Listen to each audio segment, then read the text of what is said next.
आपल्या मनाचा मूळ स्वभाव बदलणं.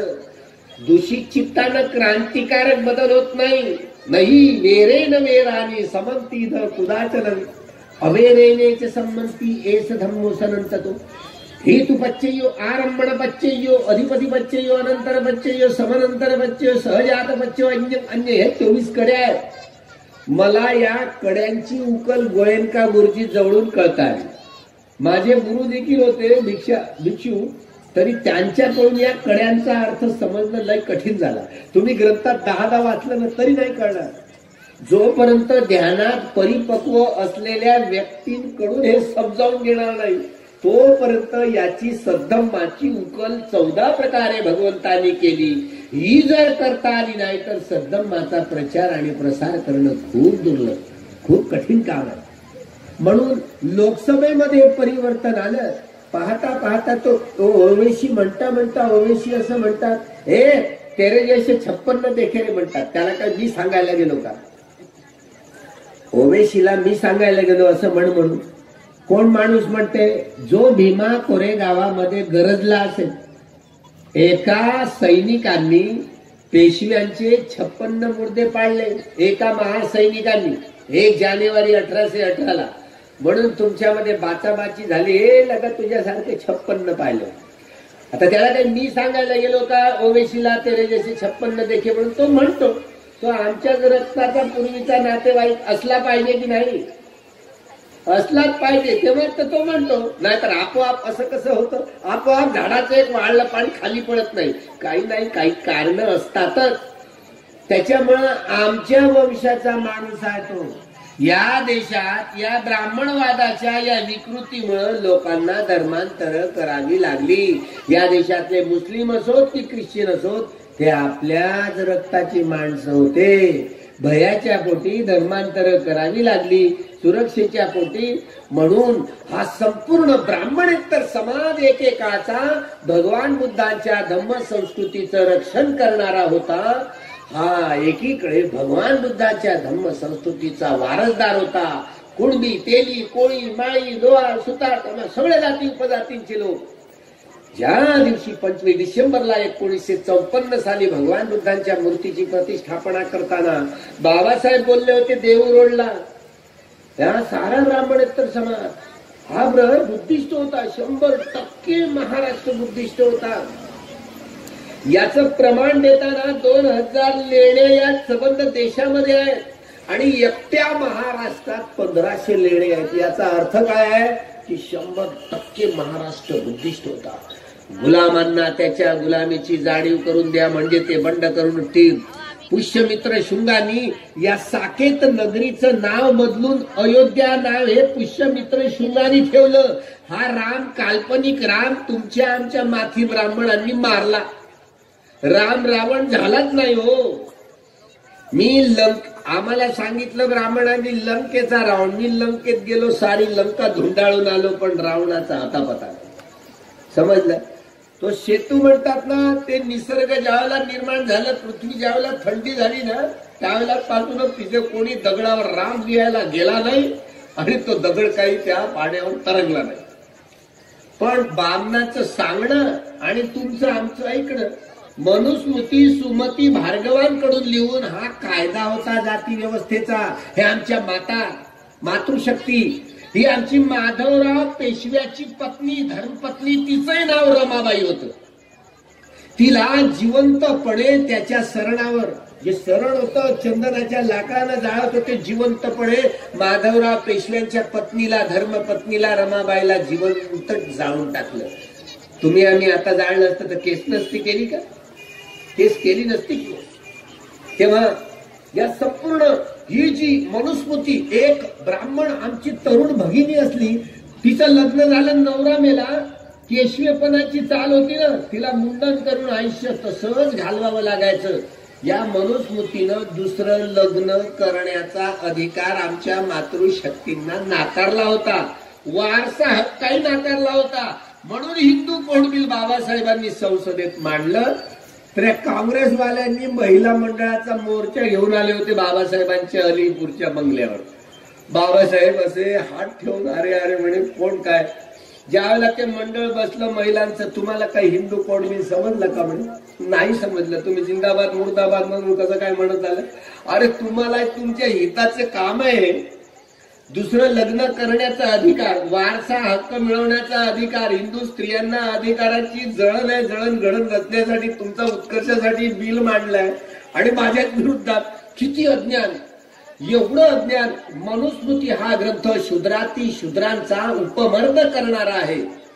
यांचा शस्त्र धारण करण्याचा अधिकार नाही. स्त्री म्हणजे पाप, मोक्षाच्या मार्गातील भेंड, पाप योनी म्हणून आमच्या मातृशक्तीची केवढी बदनामी केली, उपमर्द केला. म्हणून 25 डिसेंबर 1927 ज्या शिवाजीच्या पायथ्याशी तो मनुस्मृती नावाचा ग्रंथ बाबासाहेबांनी लावला. हे लोक सांगतात खूप प्राचीन ग्रंथ आहे, मनुस्मृती नाही. सुमती भार्गवांकडून तो लिहिला गेला. पुष्यमित्र शृंगानी जाती व्यवस्था त्यांच्या काळात आली आणि माणूस जाती जातीत वाटून टाकला. म्हणून या गुलामांना त्याच्या गुलामीची जाणीव करून द्या, म्हणजे तो बंड करून उठून महाराजांची मन टटोलण्यासाठी 13 ऑक्टोबर 1935 साली नाशिक जिल्ह्यामध्ये येवल्याला महाराजांची स्वतंत्र परिषद बोलवली. महाराजांची मन टटोलली. जन्म घेणं हे माझ्या हातात नव्हतं, पण जगणं आणि मरणं माझ्या हातात आहे. चुकूनही मी या ब्राह्मणवादी तुरुंगात जगणार नाही आणि मरणार नाही. त्यांनी त्यांची ही भीम प्रतिज्ञा तब्बल 21 वर्षानंतर 14 ऑक्टोबर 1956 नागाच्या नागभूमीवर ती परिपूर्ण केली. बुद्धं शरणं गच्छामि, धम्मं शरणं गच्छामि, संघं शरणं गच्छामि. आणि हा समाज आमचा मुक्त झाला. त्याच परिषदेमध्ये 13 ऑक्टोबर 1935 येवल्याच्या परिषदेमध्ये सह्याद्री कुंड पुराणाचे दाखले दिले. सह्याद्री कुंड पुराण वाचा म्हणजे कळेल तुम्हाला काय लिहिलंय सह्याद्री कुंड पुराणामध्ये. कुणबी समाज, आमचा कुळवाडी समाज, कुळावर जगणारे लोक, हाडाची काळ रक्ताचं पाणी करून या देशाला जगवणारे, जिवंत ठेवणारा, पालन पोषण करणारा समाज, एकेकाचे नागवंशी लोक, भगवान बुद्धांच्या धम्म संस्कृतीचे वारसदार म्हणणारे लोक, हा आमचा कुणबी समाज. या कुणब्यांची काय विटंबना केली, कसं हिणवलं त्या ग्रंथामध्ये. काय बोलतायत, काय लिहिलंय? कुणबटम, धसकटम, अक्कल थोडी आणि बायको विकून घेतली घोडी. गेला तर रुमण्याशी, नाही तर आला तर ढोमण्याशी. एका तरी कुणब्यानं वाचलं का? मामा देशमुखांनी वाचलंय. तो आमचा मित्र मामा देशमुख, त्यांनी आयुष्यात कधी शिवाजी महाराजांची भेटच झाली नाहीये. रामदास स्वामींचे ते गुरु कसे, त्यांची प्रेतयात्रा काढली, प्रेत करून जाळून टाकलं. आम्हाला जेव्हा माहिती झालं तेव्हा मामा देशमुखांना आम्ही खांद्यावर बसवलं, विजय मिरवणूक काढली. खरंच आहे ना, शिवाजी महाराज हे महारींचं पोर आहे. तुम्हाला माहिती आहे का? आता माहिती झालं, हळूहळू माहिती होता. आता तो इतिहास 1 जानेवारीलाच येणार होता. माझा मित्र तो बिमार होता, तो आलाच नाही ना. पुस्तकाचा समारोह आता पुढल्या वर्षी घेऊ असं तो बोलला. नाहीतर आता नवा शिवाजी अवतरला असता. यावेळेला 18 लाख लोकांनी धडक दिली नाही आपल्या. 18 लाख लोक आपले हजर होते. त्यामुळे नव्या इतिहासाला कलाटणी मिळणार आहे, निश्चितपणे मिळणार आहे. निश्चितपणे ही जमा आहे, येणार आहे, हे पाण इतिहासाचं बोलेल. बाबासाहेबांचा हा संपूर्ण वारसदार समाज, हा कुणबी, तेली, कोळी, माळी, सारा समाज, त्या समाजाची एवढी घाण उकली आहे त्या धर्मग्रंथामध्ये. सोनार समाज, सोनार आणि सख्या बहिणीची खाणार हे तिथे लिहून आहे बरं सह्याद्री कुंड पुराण. एका तरी सोनारानं वाचलंय का? सकाळी उठल्याबरोबर सगळ्यांची तोंड पाहावी, पण तेल्याचं तोंड पाहू नये असा तो ग्रंथ म्हणतो. काय झालं त्याच्या तोंडाला? हा तेली समाज बांधव, एकेकाचा नागवंशी समाज, भगवान बुद्धांच्या धम्म संस्कृतीचा वारसदार समजला जाणारा समाज.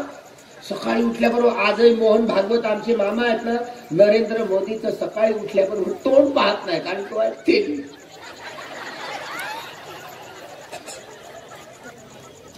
सकाळी उठल्याबरोबर सगळ्यांची तोंड पाहावी, पण एका तरी तेल्यानं वाचलं का? नरेंद्र मोदीनं वाचू द्या, म्हणजे मोदी अलग थळक पडेल. आता मोदीला मारणार आहेत ते, जसं गोपीनाथ मुंडेला मारलं तसं. आणि आता गडकऱ्यांना समोर हे करणार आहेत. नागपूरवाल्यांना विचारून आलं, त्यांचा उमेदवार तर गडकरी आहे, तुमचा उमेदवार सांगा, म्हणजे मी आता खमसून उभा राहतो. जीवन, माणसाचं जीवन हे संघर्षमय जीवन, हा गुलाम समाज, याला गुलामीचं जीवन जगण्याची सवय झाली. हा ब्राह्मणवादाच्या गुलामीत हा समाज सडून गेलेला. कुणबी, तेली, कोळी, सगळ्या जाती उपजातींचे हे लोक एकेकाचे नागवंशी लोक. सोनार सख्या बहिणीची खाणार, गोंड गोवारी जात गोवारी असं लिहिलंय. एका तरी गोंडानं वाचलंय का? गोंड गोवारी हेकड माना, आंबील पाऊस शिवला डोना. माना माणुसकीत नाही, डुकर सरकशीत नाही. धनगर, कोळी, साळी, माळी, सुतार, चांभार, लोहार, ढिवराची धुटी आणि अटकला बोटऱ्या जाशील कुठे. महार मान महार कुसाच्या बहार. नुसतीच या संपूर्ण शूद्राती शूद्रांचा उपमर्द करणारा ग्रंथ म्हणजे सह्याद्री कुंड पुराण होय. या गुलामांना त्याच्या गुलामीची जाणीव करून द्या, म्हणजे ते बंड करून उठते. नशीब आता हा संपूर्ण आमचा तिकडला माना समाज आता मनात बोलवू लागला जिकडे तिकडे.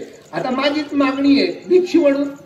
तो त्यांच्या मेळाव्यात माझंच काम आहे जसं कसं. आता माना समाज एकीकडे हा धर्मिष्ठ होता, बुद्धिस्ट होता.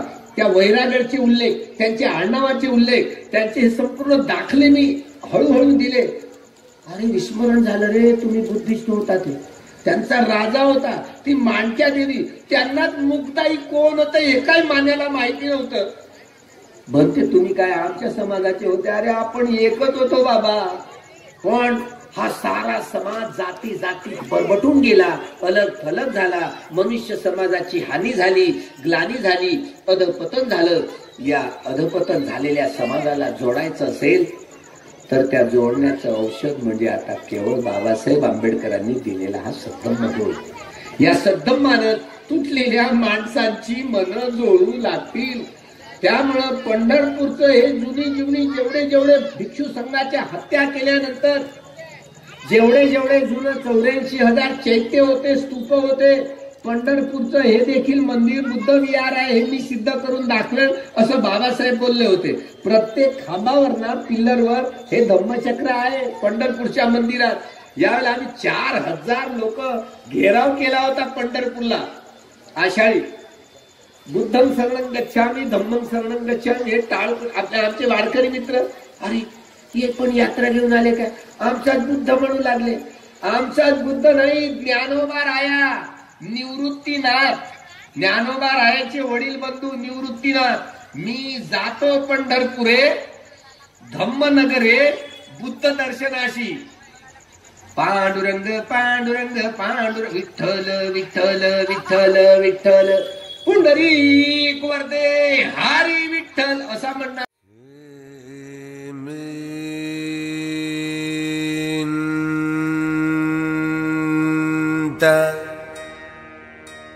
चक्रवाले